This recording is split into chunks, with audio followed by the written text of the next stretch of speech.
Jadi faham siapa Ibnu Arabi? Ya?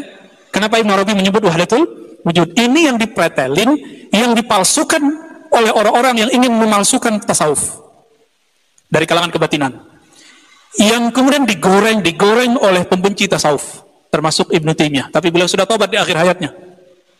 Inilah yang sudah digoreng lagi. Ada buku rapor merah tasawuf. Ya, nah itu gara-gara itu teman-teman. Apalagi Sidi Ahmad Tijani udah bolak-balik ke alam mahud. Maka beliau mengatakan apa? Ini salawat al-fatihah aku terima dari Rasul. Dia lagi ngomong di alam itu. Kita mengukurnya di alam ini. Pernah ketemu orang punya firasat kuat nggak? Percaya? Kok percaya? Kok bisa percaya sama orang punya firasat? Belum tentu wali. Kok nggak percaya sama wali? Nah, inilah sedihnya hari ini. Ya. Nah, yang paling sering dibully di kalangan orang-orang yang anti tasawuf sekarang, ya mereka-mereka ini, Hallaj, Ibnu Arabi, Ahmad Tijani. Tiga ini. Nah, ini kita sudah wajib kifayah. Antum fardu kifayah membela mereka. Karena antum sudah paham. Ya. Ya, Bu Zulfikar ya. Harus sudah paham. Kalau sudah paham, wajib membelanya. Gak boleh diam. Antum diam, itu disebut dengan syaitan akhras. Setan tapi bisu. Mendiamkan kemungkaran. Jadi kemungkaran itu bukan masalah orang minum-minum, orang zina. Itu udah jelas. Kemungkaran zahir. Ada kemungkaran cara berpikir. Ini berbahaya. Akut kalau sudah masuk ke sana. Dan banyak orang terjebak. Assalamualaikum warahmatullahi wabarakatuh. Alhamdulillah wassalatu wassalamu ala rasulillah. Allahumma sholli ala Muhammad wa ala ali Muhammad. Teman-teman yang dirahmati Allah Subhanahu wa taala, kenapa Buya Ar-Razi mengajak orang yang memahami tasawuf untuk membela tokoh tasawuf seperti Ibnu Arabi yang berpemahaman wihdatul wujud? Apa itu wihdatul wujud? Kita simak penjelasan guru kita, Ustadz Firanda Andirja, hafizahullah.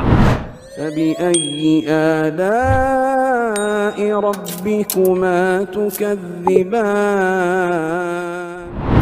Kemudian juga seperti mimpi yang disampaikan oleh Ibnu Arabi. Ibnu Arabi tokoh sufi yang masyhur yang sering dijadikan bahan-bahan kajian buku-bukunya oleh sebagian orang-orang liberal ya. Kenapa? Karena Ibnu Arabi ini pemikirannya ngaco sehingga ingin diangkat-angkat oleh orang liberal ya. Ingin diangkat karena semuanya boleh ya.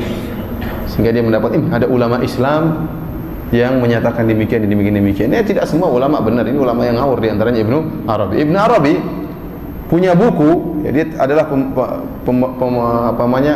pembawa bendera pemahaman wahdatul wujud. Bahwasanya Allah bersatu dengan Tuhannya. Allah bersatu dengan makhluknya. Dia punya buku judulnya Fususul Hikam. Saya punya buku tersebut, Fususul Hikam. Sekitar 200 halaman buku tersebut. Fususul Hikam.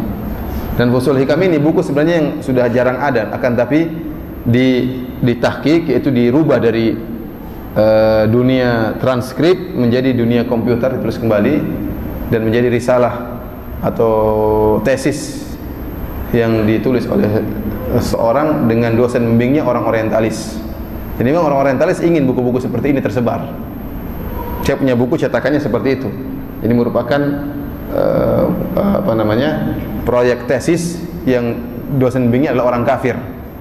Buku tersebut saya sudah baca. Di mukaddimah buku tersebut ya, saya bacakan mukaddimahnya ya. Bahkan dalam buku Ajaran Madzhab Syafi'i yang saya tulis, saya scankan mukaddimah yang ditulis oleh Ibnu Arabi. Dia berkata, "Amma ba'du, fa inni ra'aitu Rasulullah sallallahu alaihi wasallam fi mubasyaratin urituha fil ashril akhir min Muharram sanata 27 wa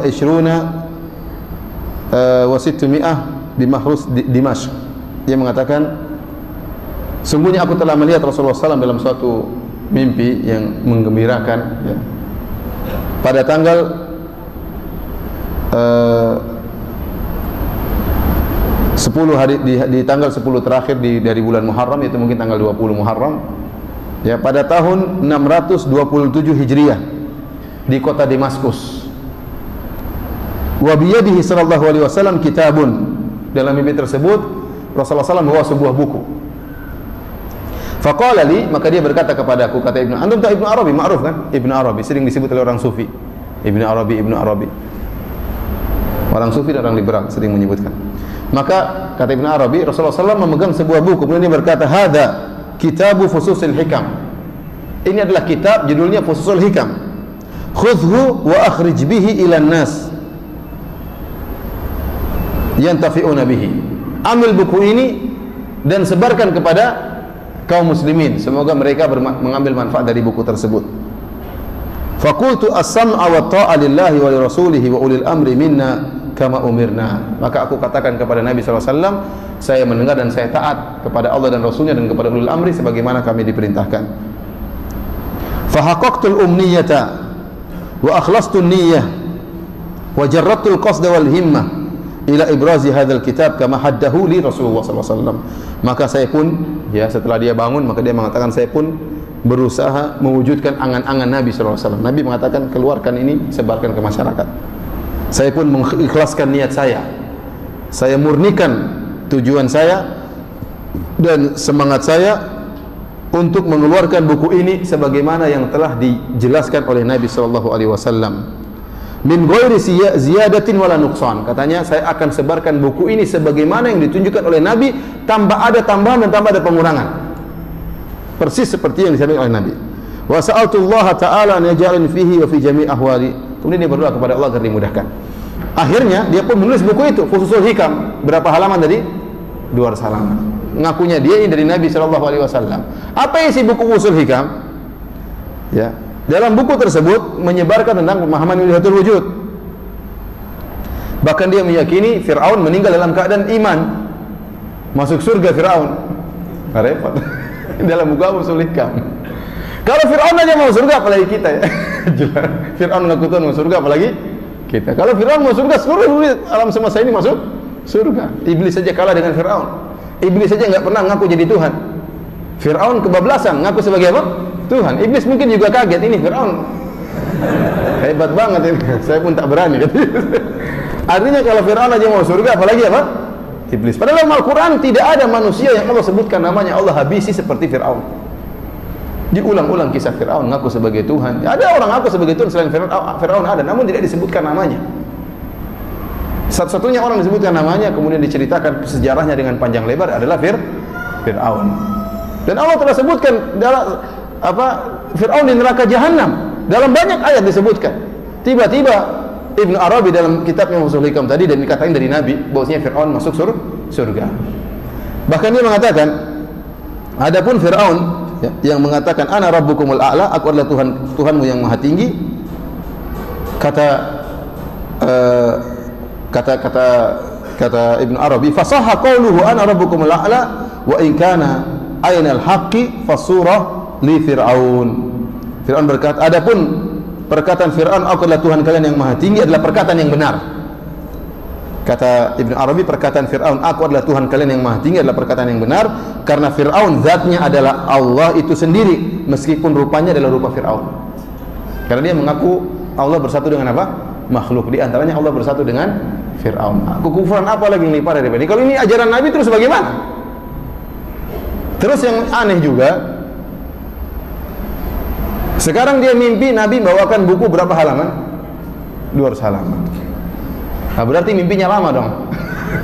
200 halaman tuh baca nggak bisa cepat-cepat, ya nggak? Berarti kan dia mimpi bisa jadi 2 jam, 200 halaman mimpi apa berapa satu hari mungkin. Terus dia hafal 200 halaman tersebut. Dia mengatakan saya tidak tambah meskipun satu huruf, saya tidak ulangi meskipun satu huruf. Mungkin mimpinya seminggu kali ya, mimpi hafal. Begitu bangun catat semua. Ini contoh khurafat gara-gara apa? Mimpi. Dan buku ini sekarang tersebar, dipakai oleh orang sufi, ya. Padahal ngawur. Dalam buku tersebut Fir'aun meninggal dalam keadaan beriman.